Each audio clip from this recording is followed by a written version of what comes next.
الغريب انه انا اول مرة اشوف منتجع عرق بهذا الجمال. يا جماعة هذه فرصة للاستثمار. طبعا المنتجع اللي يميزه انه قريب من الشارع، والحلو فيه انه مقسم.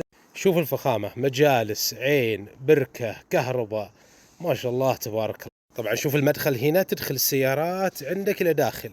شوف الجمال، هذه البركة طبعا اول ما تدخل عندك هنا مجلس رجال، وهنا عندك المطبخ. شوف ما شاء الله تبارك الله. وهذا المطبخ قلت لك شغل متعوب عليه.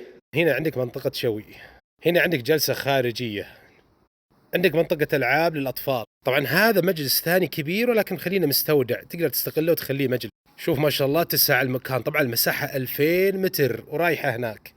طبعا هنا عندك فاصل هنا للنساء، وهذه المنطقة للرجال. شوف ما شاء الله تبارك الله. طبعا هنا مجلس للنساء، وهنا المطبخ دور تميل. هذا مجلس النساء، شوف الفخامة. طبعا لو تلاحظ مجلس النساء ومجلس للرجال دائما يكون عندك مجلس وجلسة خارجية. طبعا ما شاء الله شوف الممر، شوف التنسيق، وشوف الإضاءة، شيء فاخر ما شاء الله تبارك الله. طبعا ما شاء الله في نخيل وفي أشجار. طبعا هذا المنتجع قريب من الشارع، وهذه ميزة جدا مهمة. للرجال في مجلسين وللنساء في مجلسين. هذا المجلس الأول وهذا المجلس الثاني للنساء. عندك مستودعات. طبعا مثل ما أنت شايف المنتجع ما شاء الله كله برسلان ورخام وشكله جذاب. طبعا هذا استثمار، فرصة للإيجار اليومي.